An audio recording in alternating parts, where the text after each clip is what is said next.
Bonjour, bienvenue dans la version 3 New. Dans la version 3 New, j'ai apporté certaines nouveautés. Voilà, donc on commence à présenter cette nouvelle version. Bon, c'est comme les versions précédentes, c'est-à-dire la version 3. La première, comme ce sont des macros, il faut cliquer sur Options, Options, activer le contenu, OK. Voilà. C'est bon? Maintenant qu'on a fait ça, nous allons passer sur AutoCAD. Comme je le dis, ce logiciel travaille par transfert d'informations de AutoCAD vers le logiciel. Bien sûr, avant de faire le transfert, il faut que le logiciel soit ouvert, c'est normal. C'est quoi ce transfert? On va tout simplement transférer les données qui sont les bassins, les surfaces des bassins versants, les longueurs des tronçons et les codes Z des codes tampons en code projet. Voilà, les codes Z des codes tampons. Voilà, c'est ce qu'on va faire. Et bien sûr, le très important, c'est qu'on va affecter des calques à ces objets. Pour chaque calque affecté correspond une distance. Donc c'est pour ça, c'est très important que de dessiner avec des calques. Donc voici un petit exemple simple d'un réseau d'assainissement. On voit bien que voici les bassins versants sont dessinés ici en rouge, les bassins en rouge, et pour en polyline, chaque bassin dessiné en polyline, et on va lui créer son calque. BV01, l'objet dessiné est affecté au calque BV01, et ainsi de suite. BV02, dessiné, que l'on dessine en polyline, bien sûr, est affecté au calque BV02. On fait la même chose pour tous les dessins des bassins versants. On fera la même chose pour tous les tronçons dessinés en polyline, tronçons en polyline de N1 à N2, on va lui affecter le calque R1, R2, et ainsi de suite. De même pour les nœuds. Les nœuds sont représentés sous forme de cercles. Voilà. Ces cercles, on va leur affecter le calque N1. Le cercle ici, le calque N2, et ainsi de suite. Et le dernier sera le calque rejet. Voilà. Chose importante, quand on affecte le calque au petit cercle, au cercle qui représente des nœuds, voilà, il faudra bien sûr aller dans Propriétés, voilà, et dans la code Z, lui affecter la code projet, tampon. Voilà, que l'on va écrire dans Centre Z. Voilà. De même, ici, on écrit la code tampon, code projet, fini. Voilà, ici. Dans Propriété, Centre Z, on écrit. Voilà.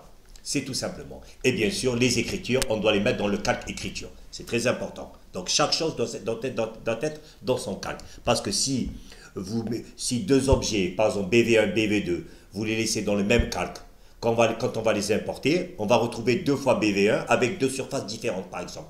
Donc, on essaie d'éviter ça. Donc, c'est bon. Maintenant que c'est bon, bien sûr, les écritures, on les met dans le calque écriture, parce que avant d'importer les données qui nous intéressent, on devra geler le calque écriture. Voilà, pour pas que le calque écriture vienne avec les autres données. Donc, c'est bon, donc on gèle le calque écriture. Voilà, très bien. Maintenant, c'est bon. Maintenant, nous allons procéder à l'importation.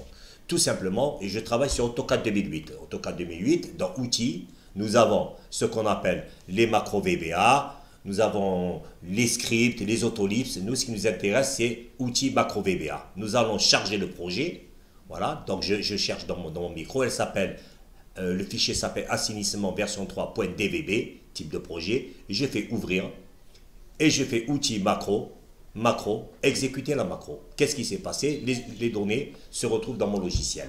Bon, on va présenter les deux boutons qu'il y a ici, c'est Clean Tab et mise à jour des calques. Clean Tab, si je clique dessus, ça va me permettre de nettoyer tous les résidus qu'il y a dans mon logiciel pour le rendre un peu plus rapide. Voilà. Et mise à jour des calques, c'est quoi? Tout simplement, vous voyez qu'est-ce que nous venons d'importer les données. Imaginez que quand je vérifie dans mon logiciel, par exemple, qu'une donnée n'est pas correcte. Là, j'ai affecté le mauvais calque à la mauvaise forme géométrique. Par exemple, les codes Z.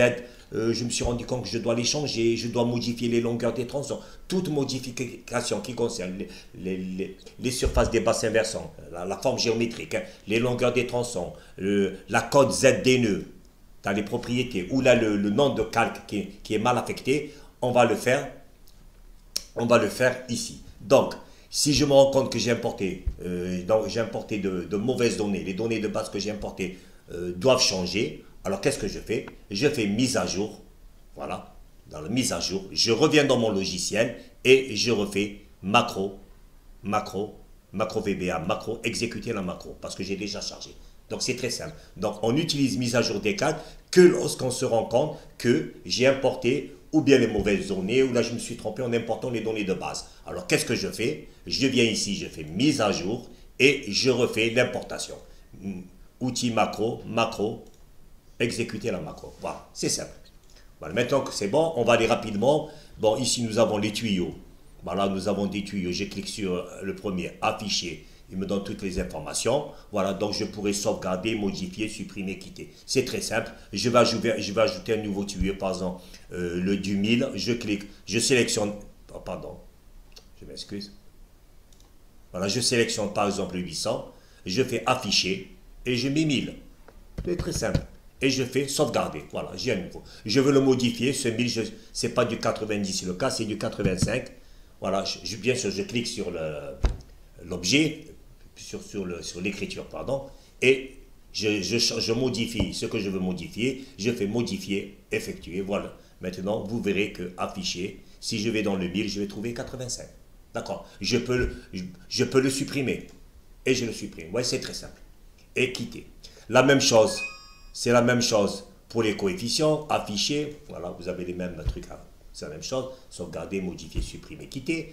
Pour la pluviométrie, c'est la même chose, alger, afficher, on a la même chose, on peut enrichir cette bibliothèque. Bon, un point important, c'est l'intensité de pluie.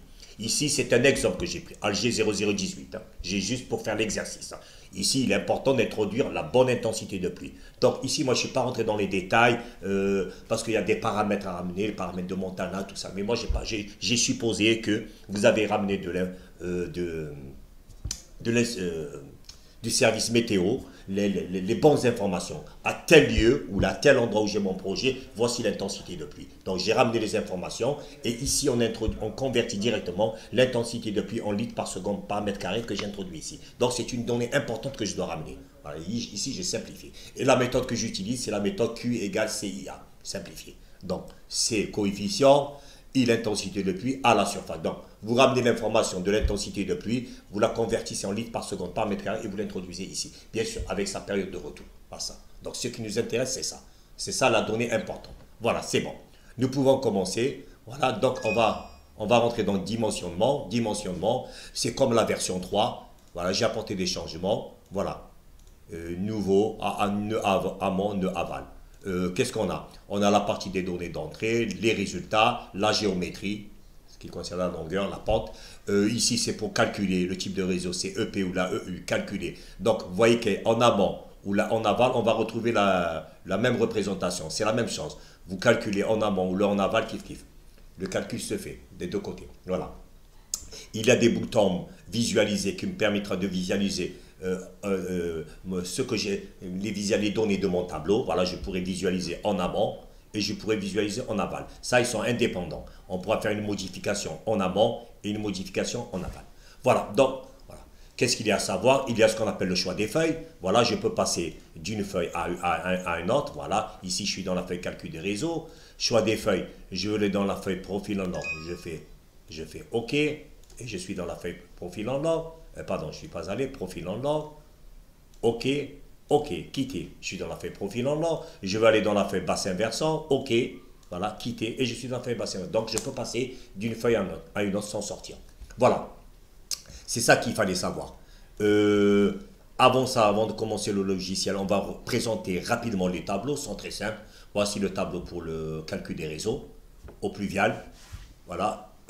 Qu'est-ce qu'on a? Bien sûr, nous avons ici ici j'ai mis les commentaires et vous avez toutes les informations importantes à savoir. Voilà, toutes les informations, voilà les diamètres minimaux, minimales, vous avez toutes les informations en ce qui concerne les conditions d'autocurage en eau usée et en eau pluviale. Pour le profil en eau, vous avez toutes les informations à savoir ici, elles sont là. D'accord? C'est ça. Bon, nous pouvons commencer